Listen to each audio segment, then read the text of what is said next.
All right, welcome to this explainer. Today, we're diving into what is, without a doubt, one of the most dominant, utterly flawless World Cup campaigns we've ever seen. We're talking, of course, about the 2026 World Cup final and Spain's historic, magnificent victory. But to really get it, we need to skip right to the cinematic climax of this goalless extra-time thriller. 106 minutes in, 0-0. Both teams are running on absolute fumes. The tension in the stadium is just suffocating. And then, Ferran Torres. It all comes down to this one thunderous finish from a substitute. It's the exact kind of moment that literally defines generations. Section 1. The Weight of History. Now, to understand why that goal felt like an earthquake, you have to look at the monumental stakes they were dealing with at MetLife Stadium. You've got over 80,000 roaring fans, and the historical pressure is just staggering. On one side, Spain is trying to become the very first nation ever to hold both the men's and women's World Cups at the exact same time. It's a massive modern milestone. And on the other side, Argentina is fighting tooth and nail for the first back-to-back men's titles since Brazil pulled it off way back in 1962. So you have these two immense milestones, one a 64-year ghost, the other totally unprecedented, just colliding head-on. Section 2. 90 minutes of tension. And that pressure? It translated into 90 minutes of pure agonizing tension. Let's talk about the total match shots for a second. Spain had 20. Argentina had 2. Just 2. Honestly, Spain had the ball so much they should have been paying rent on it. But it wasn't just possession for the sake of possession. Actually, scratch that. It was a complete tactical strangulation. They completely smothered one of the most potent offenses in the world for 120 minutes. But if you think that shot disparity is wild, we need to talk about this number, right here, 0. Despite all their pedigree, despite having literally the greatest scorer in World Cup history on the pitch, Argentina managed 0 shots on target. 0. Against Spain's pressure in a World Cup final. Just let that sink in for a second. Because when you walk through the timeline, the tension was just escalating minute by minute. At the 66-minute mark, Ferran Torres fires off this fantastic header, but Emiliano Martinez, proving yet again why he's an absolute brick wall, makes an expert save. By 82 minutes, Spain had peppered Martinez with 7 shots on target, but he just refused to break. And then, oh man, the stoppage time drama. 90 plus 3 minutes, Enzo Fernandez actually puts the ball in the net for Argentina, but it's ruled out. The entire world held its breath as the whistle blew, sending us straight into extra time. Section 3. The 106th minute. So that brings us right back to the 106th minute, the exact fraction of a second where football history was decided.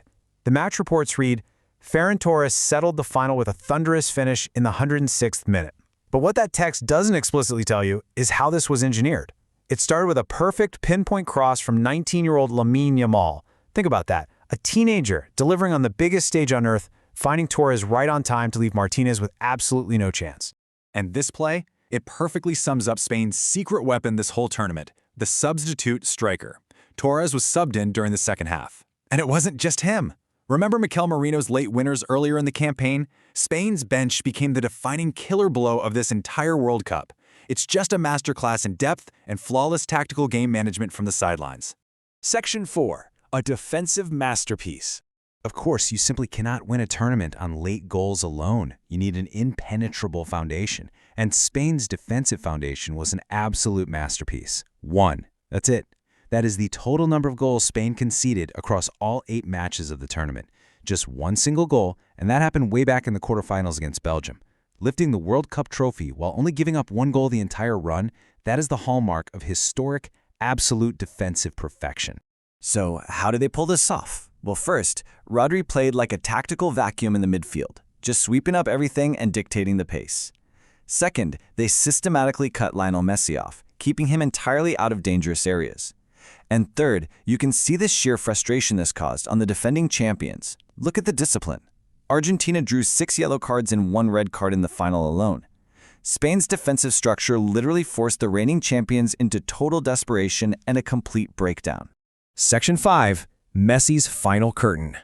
Which brings us to a deeply emotional part of this explainer, what this match meant for the opposing captain. The final numbers are just staggering. He's 39 years old.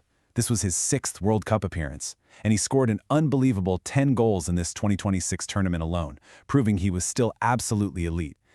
But look at that last point, 0 shots on target in the final. It's a sobering contrast, right? This incredible dominant tournament run completely shut down by Spain's defense in his final bow.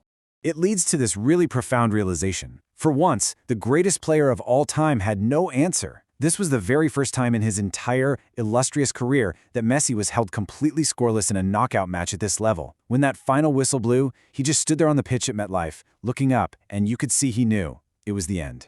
But you know, we don't say goodbye to greatness with sadness. We simply say thank you for 20 years. We're profoundly grateful for 6 World Cups, for those 10 goals in his final run, and for basically showing the world what football looks like at its absolute peak. This one loss doesn't define him. 2 decades of unprecedented magic do. So, what should we take away from all this? I want to leave you with this question. As Messi says goodbye, and 19-year-old Lamine Yamal officially takes the crown on the global stage, are we witnessing the dawn of a new era of Spanish dominance? The 2026 World Cup might be over, but for this new generation, the story is really just beginning. Thanks so much for joining me on this explainer, and definitely keep that question in mind as we look ahead to the future of global football.